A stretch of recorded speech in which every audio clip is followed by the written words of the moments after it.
요한복음 8장 31절 32절 그리고 갈라디아서 5장 우리 1절에 있는 말씀입니다. 다 같이 우리 함께 합독하도록 하겠습니다. 그러므로 예수께서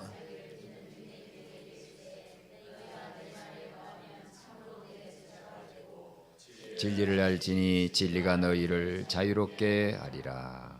아멘.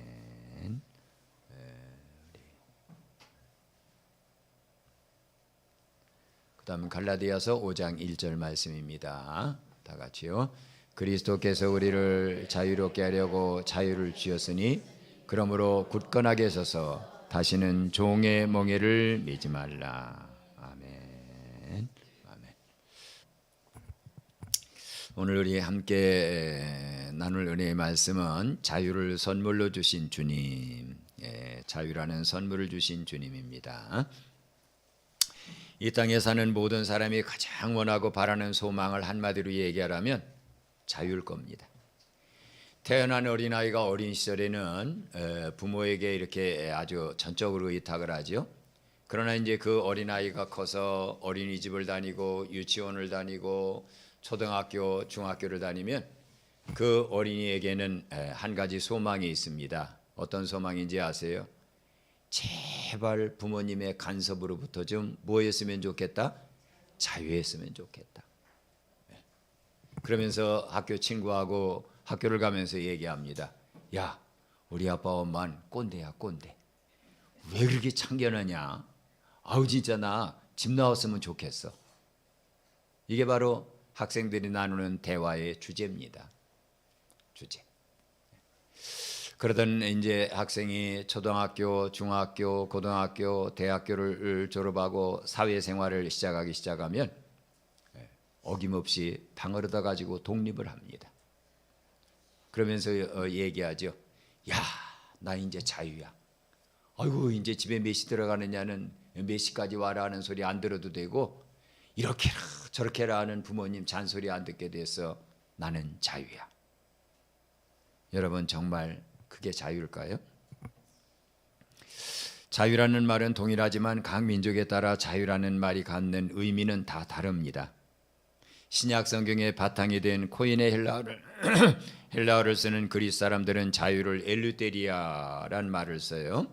이 자유는 노예 상태에서 해방된 걸 의미합니다.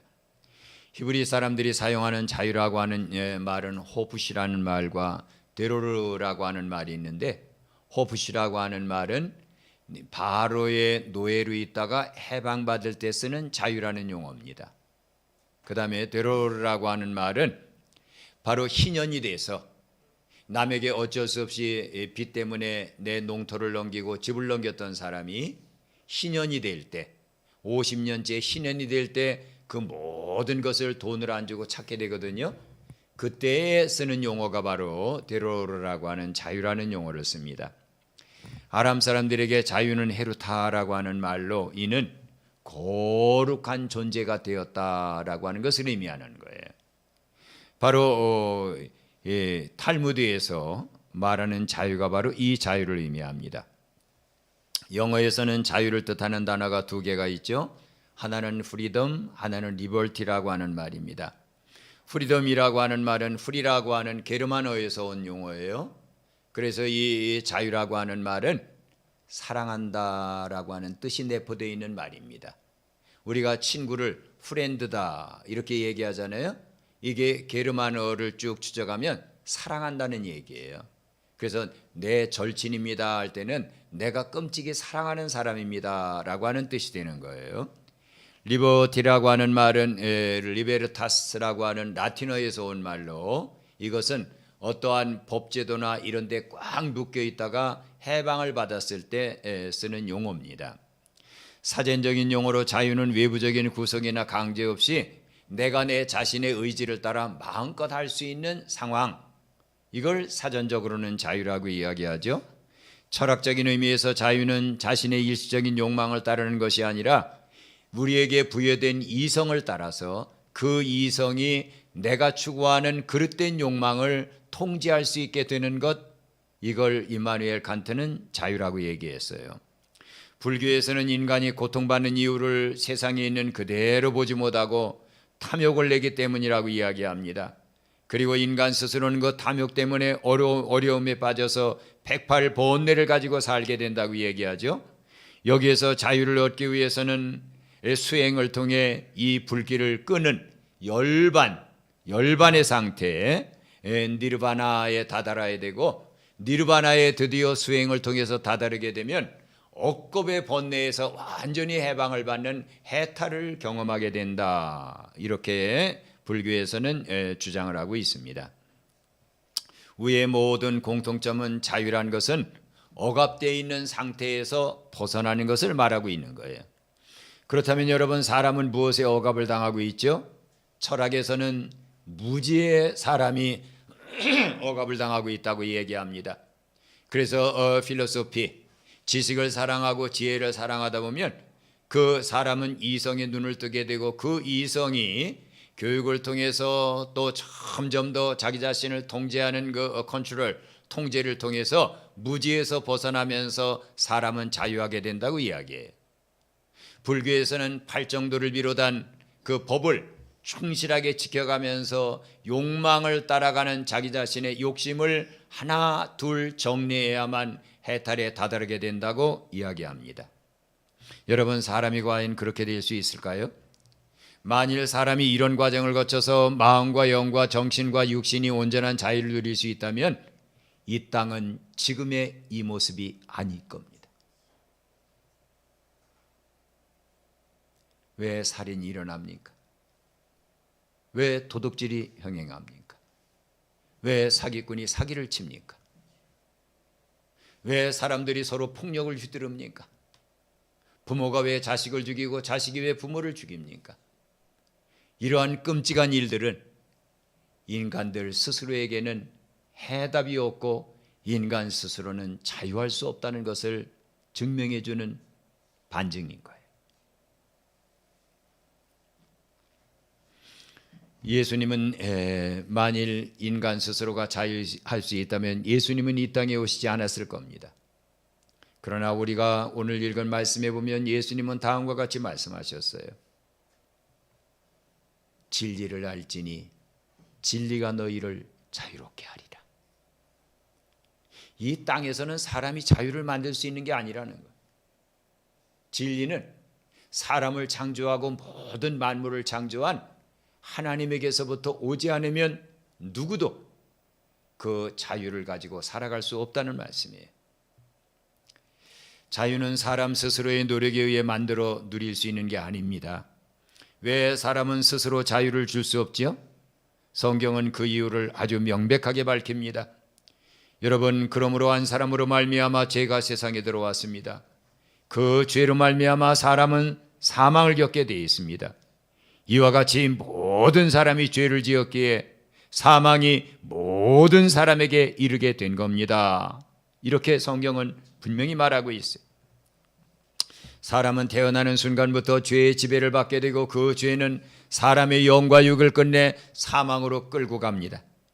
여러분, 이 세상의 공부 중에 부모님을 속이는 과정, 그런 과목이 있습니까? 그런 과목은 없어요. 근데 아이가 한 달, 1살, 2살, 4살, 5살, 6살 딱 먹게 되면 그때부터 자기 속에 있는 것을 끄집어내서 부모를 속이기 시작합니다. 이런 거짓말을 그 부모가 가르쳐 줬습니까? 그럼에도 불구하고 모든 사람은 거짓말에 능숙한 달인들입니다. 자신의 몸이나 정신이나 마음에 상처가 오면 사람은 즉각적으로 거친 말과 태도로 항변하면서 혈기를 부리고 눈을 부라립니다. 이것도 누가 가르쳐 준 게 아닙니다. 아내가 남편을 향해, 남편이 아내를 향해, 부모가 자식을 향해, 자식이 부모를 향해 눈을 부라리고 얼굴을 붉히는 이러한 일들, 누가 가르쳐줘서 우리가 가르침을 받았기 때문에 그렇게 하는 게 아니에요. 패트리어트 미사일 같이 폭발하면서 자동적으로 내 안에서 나옵니다. 그것뿐입니까? 마음으로 다른 사람을 질투하기도 합니다. 말을 하면서 다른 사람의 부족한 면을 들추어내는 흉을 보는 일에 우리 모두는 전문가들입니다. 이렇게 사람은 단 하루도 죄를 짓지 않고는 살 수 없는 연약함을 가진 존재입니다. 그리고 이런 죄들은 끝내 거대한 태산과 같은 산더미를 이루어 죄를 지은 그 사람을 죽음으로 끌어내립니다. 이것이 바로 성경에서 말하는 죄와 사망의 법입니다.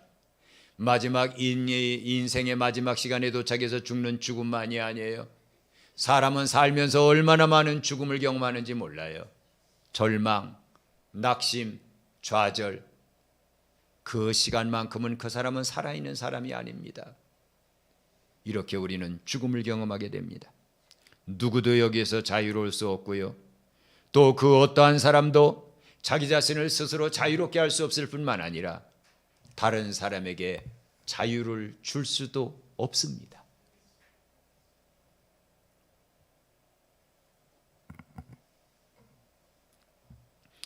죄에 짓눌리는 불쌍한 모습, 죄와의 싸움에 번번이 처절하게 패배하는 자신의 모습을 보면서 사도 바울은 이렇게 고백합니다. 내가 행하는 것을 내가 알지 못합니다.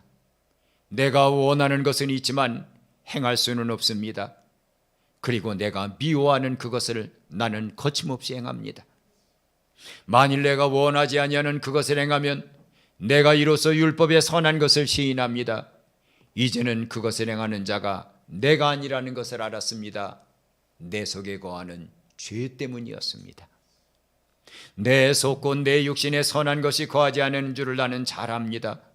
선을 행해야 되겠다는 원함은 내게 분명히 있습니다. 그러나 내게 행할 능력은 없고 도리어 원치 않는 바 악을 행하고 있기 때문입니다. 만일 내가 원하지 아니하는 그것을 행하면 이를 행하는 자가 내가 아니오 내 속에 거하는 죄 때문입니다. 그러므로 나는 한 법을 깨달았습니다. 선을 간절히 행하기 원하는 나에게 내 안에 또 악도 함께 있다는 사실입니다. 내 속사람으로는 하나님의 법을 즐거워합니다. 그러나 내 지체 속에 한 다른 법이 내 마음의 법과 싸워서 내 지체 속에 있는 죄의 법으로 나를 마구 사로잡아 갑니다. 오라, 나는 곤고한 사람입니다. 이 사망의 몸에서 누가 나를 건져낸단 말입니까? 아내와 싸우기 원하는 남편이 있습니까? 남편과 싸우기 원하는 아내가 있습니까? 그럼에도 불구하고 아침이 되면 눈 뜨자마자 부부는 그저 격렬하게 다툽니다. 그리고 남편은 직장으로, 아내는 가정에서 가정살림을 합니다. 남편은 직장에서 일하면서 마음속으로 다짐합니다. 내가 저녁에 들어가면 아내에게 내가 다정하게 손잡아줘야지. 아침에 했던 말이 미안하다고 얘기해야지. 아내는 집에서 살림을 하면서 오늘도 남편이 힘겹게 직장에 나가 기계를 돌리고 일을 하는데 내가 아침에 너무 상처 주는 말을 했구나. 저녁에 남편이 들으면 따뜻하게 맞이해야지 하고는 저녁에 두 사람이 얼굴을 마주합니다. 그리고 식탁에 앉습니다. 그리고 나서 대화를 합니다. 그 대화의 중심은 오늘 아침에 다퉜던 그 내용입니다. 내가 오늘 아침에 당신에게 이런 말에서 속상했지. 그런데 내가 이런 말을 할 수밖에 없었던 그 이유가 바로 이것 때문이야. 그러면 또 남편은 남편대로 이것 때문이라고 얘기합니다. 그렇게 둘이 말이 서로 간에 감싸주려고, 서로 간에 이해해 주려고, 서로 간에 용서하려고, 서로 간에 소망으로 보다듬으려고 시작했던 대화가, 그러니까 당신은 안 된다니까. 그러니까 당신은 안 된다니까. 이렇게 말하면서 식탁에서 얼굴을 서로 돌립니다. 하루가 가고 이틀이 가고 일주일이 갑니다. 여러분, 그렇게 살려고 부부가 된 게 아니잖아요. 그런데 왜 우리가 그런 모습을 보입니까?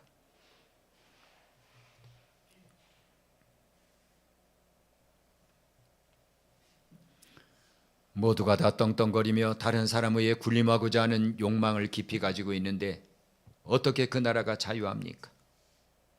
모두가 다 자존심과 자아로 충만해서 자신과 다른 의견을 가진 사람을 어떻게라도 정죄하고 비판하고, 그래서 그를 꺾어 내려야 되고 그를 감옥에다 갖다 집어넣기라도 해야 된다는 욕망을 갖고 있는데, 그 사회가 어떻게 자유합니까? 부모는 자식을 속이고 자식은 부모를 속이고 아내는 남편을 속이고 남편은 아내를 속입니다. 남편이 아내의 핸드폰을 절대 봐서는 안 됩니다. 아내가 남편의 핸드폰을 절대 봐서는 안 됩니다. 왜 그렇죠? 왜 개방하면 안 되죠? 그러나 서로가 못 보게 합니다. 거기에는 봐서는 안 되는 비밀들이 있기 때문입니다. 이게 부부입니까? 그 가정이 정말 자유합니까?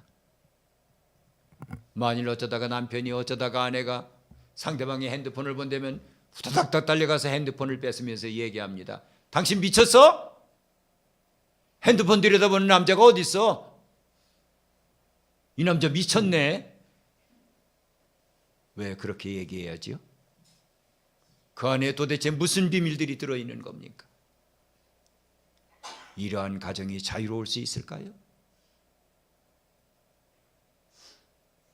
정당한 부부의 성을 통해 자식을 낳고 거룩해야 될 가정이 동성애와 심지어는 짐승과의 성교를 통해 만족을 얻고자 달려가면서 그걸 추구하고 있습니다. 이러한 민족이 자유할 수 있을까요? 성경에 나오는 거머리의 두 딸같이 끊임없이 무엇을 얻고자만 할 뿐 나눌 줄을 모릅니다. 나눌 줄을 모르는 사람들 천지일 뿐입니다. 그런데 그 사회, 그 민족이 자유할 수 있을까요? 노아의 홍수에 쓸려 죽임을 당하고도 소돔과 고모라의 불에 의해 불타 죽어도 더러운 욕망을 버리지 못하는데 어떻게 이 지구, 이 땅이 자유합니까? 이처럼 사람 스스로는 자유할 수 없다는 것을 아시고 예수님께서 우리에게 자유를 주러 오신 겁니다. 그러기에 예수님이 말씀하시는 거예요. 예수님을 믿는 사람들이 예수님을 둘러쌌습니다. 그 둘러싼 사람들을 향해 예수님은 이렇게 말씀을 하십니다. 너희가 진리를 알아라. 그 진리를 알면 너희는 참으로 자유로울 것이다. 예수님이 말씀하신 이 자유가 어떤 자유입니까? 돈에 눌려 사는데 눌려 사지 않게 되는 돈으로부터 부자를 만들어준다는 자유입니까? 아니면 어떠한 사람과 원수지고 있는데 예수님께서 그 원수를 딱 죽여버려서 나에게 더 이상 원수거리가 없게 만들면 그게 자유입니까? 여러분, 자유는 도대체 어디에 있는 것이고 예수님이 말씀하시는 이 자유는 뭐를 의미하는 겁니까? 사도 바울은 갈라디아서 5장 1절에서 분명히 그렇게 고백합니다. 예수 그리스도께서 우리에게 자유를 주시려고 오셔서 우리에게 자유를 주셨으니 다시는 종의 멍에를 매지 말라. 예수님이 주신 자유가 어떤 자유입니까? 죄에 신음하면서도 죄를 버리지 못하는 우리들의 현실 아닙니까? 그런데 우리를 위해 예수님께서는 하나님의 용서를 우리에게 선물해 주심으로 우리를 자유롭게 하십니다. 성경에 보면 죄에 의하여 자신의 건강을 잃어버린 한 청년이 나옵니다. 그는 예수님의 소문을 듣고 자신의 친구들에게 요구합니다. 야, 니네들 나를 좀 예수님에게 데려다 줄 수 있니? 그래서 그들은 들것에 중풍병 걸린 청년을 들고 예수님에게 나아갑니다. 가버나움 예수님의 집에 도착하니 벌써 사람들이 인산인해로 둘러싸고 있습니다. 거기에 들어갈 수 없다는 것을 알고 그들은 집 옆에 있는 계단을 향해 지붕 꼭대기로 올라가서 지붕을 뜯어내고 그 청년을 줄에 달아내리웁니다. 이 설교하시는 예수님 앞에 청년이 줄에 달려서 대롱대롱 매달려서 예수님 앞으로 내려옵니다. 그 청년을 보시던 예수님이 말씀하십니다. 병이 고쳐져라, 나음을 얻어라, 이렇게 말하지 않습니다. 청년아, 내가 내게 말한다. 내 죄가 사함을 받았다. 할렐루야. 이 말에 그 청년이 벌떡 일어납니다. 젊은 소녀 시절 성적인 욕망을 이기지 못해 정욕의 노예가 되어 창녀가 된 한 여인, 바리새인 시몬의 집에 예수님께서 점심을 잡수시러 오셨다는 얘기를 듣고 그는 달려갑니다. 그리고 자신의 흘러내려오는 눈물로 예수님의 발을 적십니다. 그리고 자기의 머리채를 늘어뜨려서 예수님의 팔을 닦입니다. 그 모습을 보신 예수님께서 이렇게 이야기하십니다. 여자야, 네 죄 사함을 받았다. 네 믿음이 너를 구원했구나. 평안히 가거라.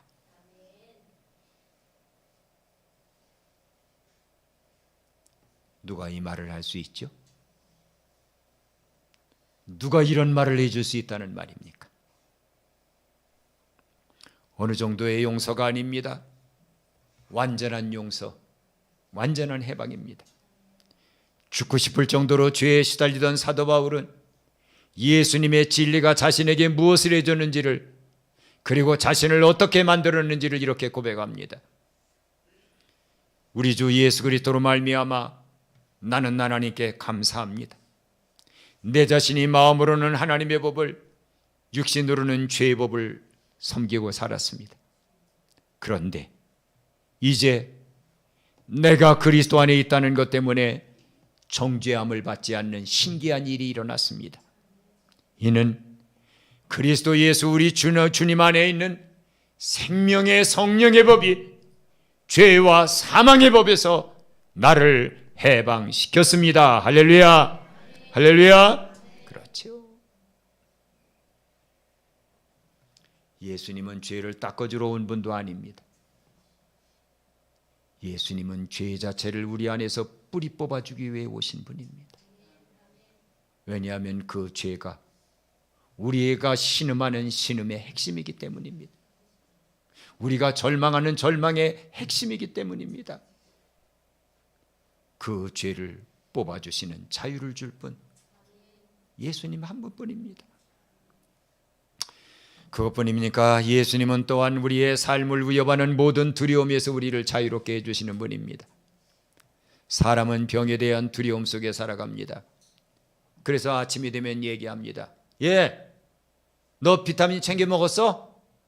비타민C 얼마나 먹었어? 500ml? 그거 갖고 안 돼. 1000ml 먹어. 1000ml도 안 된다더라. 3000ml 먹어야 된다더라.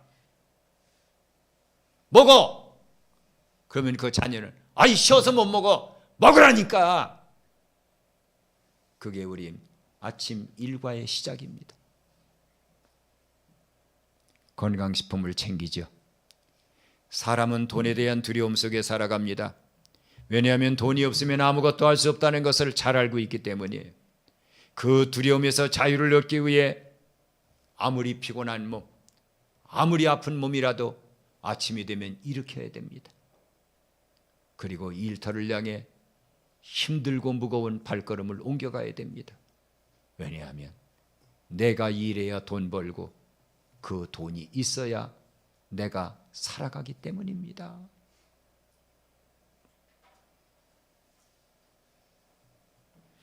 그것뿐입니까? 사람은 다가올 미래에 대한 두려움 속에 살아갑니다. 그러기에 미래를 대비해 모두가 보험을 들어놓습니다. 여러분, TV에서 선전하는 선전의 대부분은 보험에 관한 얘기들입니다. 암에 걸리면 곧 죽을 것처럼 막 위협합니다.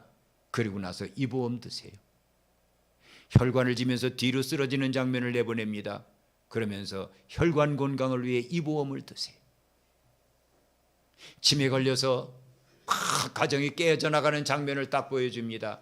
치매 걸리면 이렇게 됩니다. 치매 보험도 드시고 치매의 간병인 보험도 드세요. 그러면 우리는 그걸 보면서 그렇구나, 그렇구나, 그렇구나. 그리고는 부지런히 보험을 듭니다.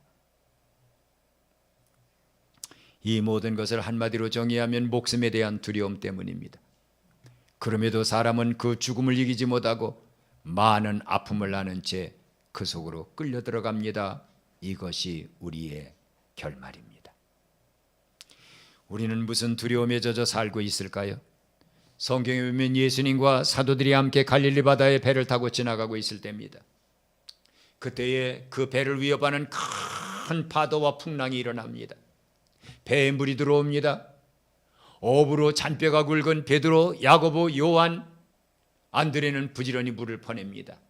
끝이 없이 물이 들어옵니다. 배는 가라앉기 시작합니다. 그런데 기가 막힌 건 예수님은 옷이 젖었는지도 모르고 배 뒤편에서 800개를 비고 정신없이 주무십니다. 그때 사도 베드로가 달려가 예수님을 흔들면서 얘기합니다. 예수님, 우리가 죽게 된 걸 돌아보지도 않습니까?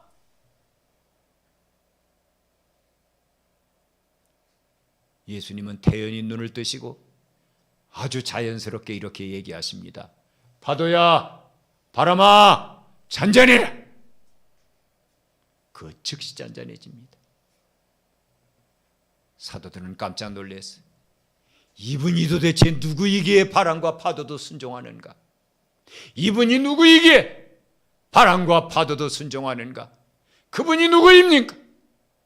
바람을 만드신 분, 파도를 만드신 분, 바다를 만드신 분, 거친 노도가 사단에 의해 아무리 크게 일어난다 할지라도 말 한마디로 잔잔하게 하실 수 있는 분, 그분은 창조주 주님이십니다.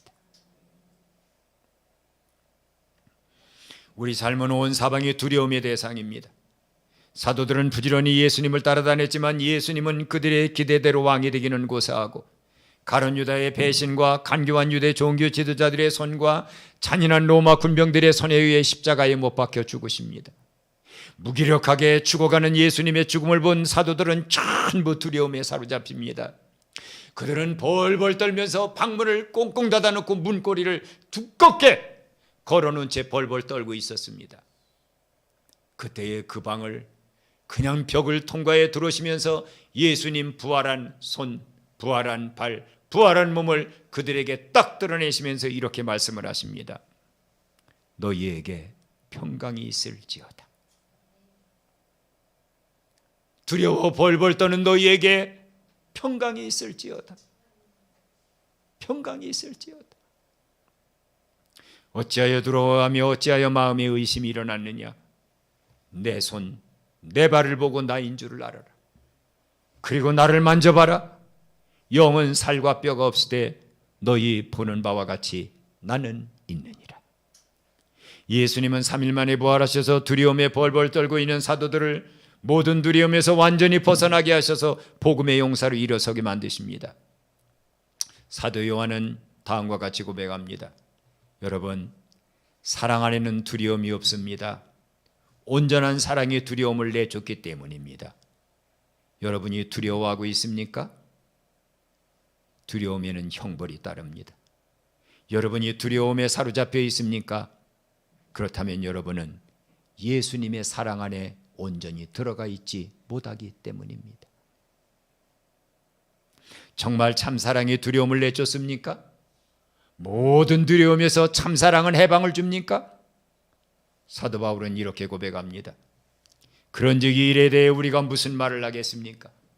만일 하나님이 우리를 위하시면 누가 우리를 대적한단 말입니까? 자기 아들을 아끼지 아니하시고 우리 모든 사람을 위해 내주신 그분이 그 아들과 함께 모든 것을 우리에게 주시지 않겠습니까? 누가 능히 하나님께서 택하신 우리를 고발합니까? 우리를 의롭다 하신 이는 하나님이시니 누가 우리를 정죄한단 말입니까? 죽으실 뿐 아니라 다시 살아나신 이는 그리스도 예수시니 그는 지금 하나님 우편에 계신 분이요 우리를 위해 간구하는 분입니다. 누가 우리를 그리스도의 사랑에서 끊겠습니까? 환난입니까? 곤고입니까? 박해입니까? 기근입니까? 적신입니까? 위험입니까? 칼입니까? 기록된 바 지금도 우리는 종일 도살장의 양같이 끌려다니는 신세입니다. 그러함에도 불구하고 우리를 사랑하시는 그분으로 말미암아 우리는 넉넉히 이기는 삶을 삽니다. 내가 확신합니다. 사망입니까? 생명입니까? 천사들입니까? 권세자들입니까? 현재일입니까? 장래일입니까? 능력입니까? 높음입니까? 기쁨입니까? 우리를 위협하는 어떤 피조물입니까? 아무도 우리를 우리 주 그리스도 예수 안에 있는 하나님의 사랑에서 끊어낼 수 없습니다. 예수님의 죽음으로 벌벌 떨고 있던 사도들이, 두려움에 사로잡혀 있던 사도들이 부활하신 예수님을 만나고 성령을 받은 다음에 그들은 완전히 다른 사람으로 바꿔집니다. 성경은 그들을 이렇게 묘사해 놓고 있습니다. 그들이 핍박을 받고 채찍질을 당하고 그리고 예수의 이름으로 다시는 말하지 말라는 말을 듣고 그들은 놓였습니다. 사도들은 밖으로 나오면서 그 이름 예수란 이름을 위하여 우리가 이렇게 능욕받는 일에 합당한 자가 됐구나 하는 것을 기뻐하면서 펄쩍펄쩍 뛰면서 그들은 공회 앞을 떠났습니다. 그리고 그들은 날마다 성전에 있든지 집에 있든지 예수 그분은 그리스도입니다. 예수 그분은 그리스도입니다 하는 것을 가르치고 전도하는 일을 그치지 않았습니다. 기독교는 단순히 죄를 씻어주거나 덮어주는 종교가 아닙니다. 또한 내 스스로의 노력으로 죄에서 벗어나라고 말하는 권면의 종교도 아닙니다. 교만과 태만과 음란과 아직과 시기와 질투와 포화감과 모든 거짓에서 사람의 영, 사람의 마음을 완전히 자유롭게 해주는 해방입니다. 또한 자신의 주위에서 일어나는 끔찍한 일들을 보면서 두려움에 사로잡혀 벌벌 떨고 있는 사람에게 하늘로부터 오는 평강, 하늘로부터 오는 자유를 주어서 두려움에서 완전히 해방을 받게 해주는 능력입니다. 예수님께서는 바로 이 자유를 가지고 오셨기에 이렇게 말씀하셨습니다. 예수님이 말씀하십니다. 진실로 진실로 나는 당신들에게 이릅니다. 여러분이 죄를 범한다면 여러분은 죄의 종입니다. 죄를 범하는 죄의 종은 누구라도 아버지 집에 들어가 영원히 살 수 없습니다. 그러나 아들이 여러분을 자유롭게 해준다면 여러분은 참으로 자유로운 자가 될 것입니다. 할렐루야, 할렐루야. 그렇지요. 우리 모두 여러분 미지근한 신앙에서 머무르지 맙시다. 예수님께서 우리에게 주시는 자유를 동경하며 완전한 자유를 누리기 위해 우리 믿음을 높이 들어올리기를 바랍니다. 체코의 종교개혁자 안 후스가 있습니다. 그는 현재 체코 보헤미아의 남부의 가난한 농부의 아들로 태어났어. 그는 너무너무나 가난했지만 공부에 대한 욕망은 잃어버리지 않았습니다. 그는 독학을 해서 초등학교, 중학교, 고등학교, 대학원 과정 박사가 되었습니다. 그리고는 프라하 대학의 총장이 되었습니다. 그가 30살 되는 해에 그는 천주교에 의해서 사제로 임명을 받았습니다. 그는 1402년 베들레헴 예배당의 설교자로 임명이 되었습니다. 그는 그곳에 가서 다른 신부들처럼 라틴어로 예배를 인도하지 않았습니다. 그는 체코 사람들 모두가 다 알아들을 수 있는 체코말로 그는 예배를 인도했습니다. 그는 예배를 인도하다 이런 말을 했습니다. 여러분, 교회의 최고 권위는 교황이 아닙니다. 하나님의 말씀입니다. 그리고 왜 신부들은 여러분에게 빵을 주는데 포도주를 주지 않습니까? 그것은 예수님의 말씀에 반합니다. 반대되는 이야기입니다. 나는 성경을 따라 예수님이 주라는 대로 여러분에게 예수님의 살을 주고 예수님의 피를 여러분에게 줍니다. 여러분 오십시오. 예수님의 살을 먹고 거룩하게 되시고 예수님의 피를 마시고 죄로부터 자유하게 하십시오. 그는 감히 포도주를 나눠주지 말라는 교황의 명령을 어긴 채 그는 떡과 포도주를 성도들에게 공급했습니다. 그러자 천주교 신부들에 의해 그는 고소를 당합니다. 1414년 콘스탄츠 공유회에 그는 불려갑니다. 신성 로마 제국의 왕제 지그스문트는 후스에게 편지를 보내서 얘기했어요. 자네가 그 공회에 와서 신문을 받을 때 그 사람들이 당신을 정죄해도 내가 당신을 보호해 주겠다. 그는 그 말을 믿고 갔습니다. 그러나 그가 도착하자마자 그는 체포돼서 7개월간 아주 비참한 감옥 생활을 합니다. 그리고 그는 재판관들에게 다시 불려갑니다. 재판관들은 이야기합니다. 네가 했던 모든 말들을 취소하고 교황의 권위에 절대 복종해라. 교황은 무호한 분이다. 베드로의 후계자다. 그때 후스는 그렇게 이야기했습니다.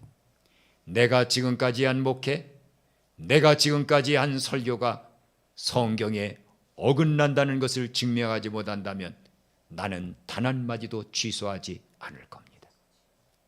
그들은 회의를 했어요. 1415년 7월 6일 후스에게 사형 선고가 언도됐습니다. 사형 방법은 화형입니다.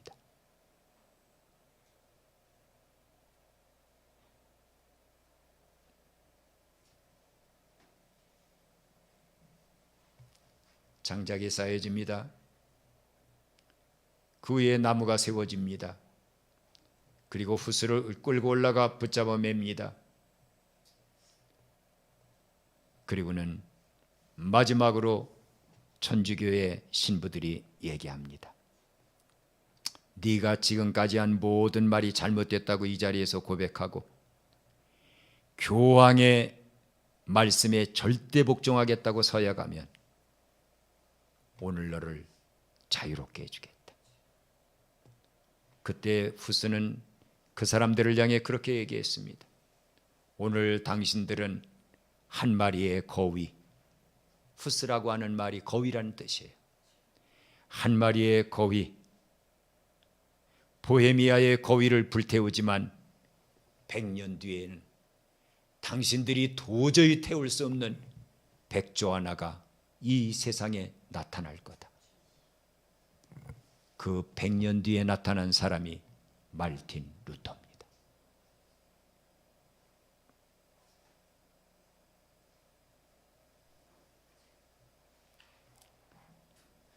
다시 한번 신부들이 마지막 장작더미에 불을 붙이기 전에 교황의 권위에 절대 복종하라고 권면합니다. 그때의 후스는 하늘을 보면서 그렇게 고백했습니다. 나는 내가 가르친 복음의 진리를 확인하기 위해 오늘 기쁘게 죽노라. 사랑하는 보헤미아의 시민들이여, 진리를 사랑하십시오. 그리고 진리를 말하십시오.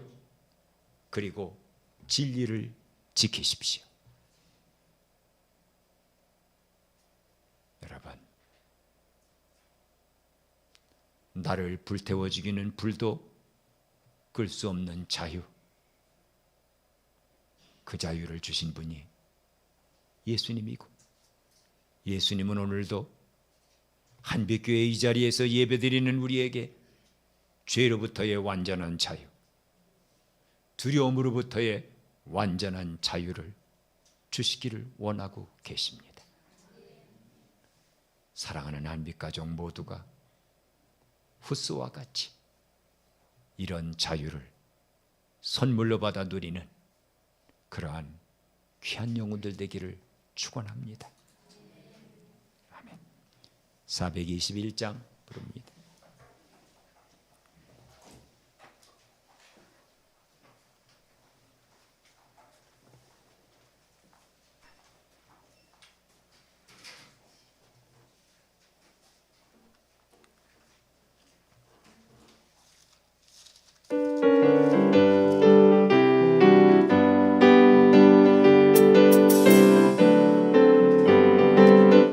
예수 믿고서 죄사함 받아 나의 모든 것 다 변했네. 내가 지금 가는 길 전부 길이요, 주의 피로 내 죄가 씻겼네. 나의 모든 것 변하고 그 피로 구속 받았네. 하나님은 나의 구원 되시오니 내게 정죄하옵겠네. 주님 밝은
기도합니다.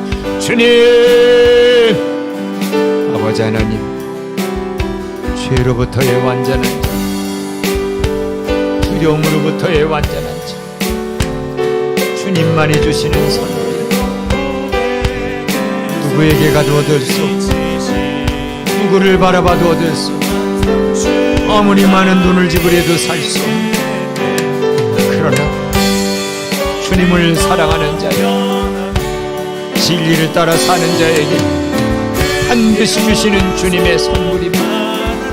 아버지 하나님, 얕은 물가에서 대충 믿음 생활하지 말고 깊은 물가로 들어가 하나님의 사랑에 잠겨서 죄가 떠나가는 기적, 두려움이 떠나가는 기적을 보여 하나님의 사랑 안에 온전히 잠겨 살아가는 그러한 우리 제가 되고, 그러한 한 빛이 세대에 다 되도록 아버지 하나님 그렇게 우리를 들어올려 주시옵소서. 이런 믿음 생활에 총기부를 쳐 아버지 하나님 또 다른 믿음 생활, 전혀 새로운 믿음 생활, 하늘을 맛보는 믿음 생활, 예수님이 내 안에 사시는 믿음 생활, 하나님의 능력이 나를 통해 드러나는 믿음 생활, 아버지 하나님 이러한 영혼들로 우리 한빛교회 모두를 번쩍 들어올려 주시옵소서.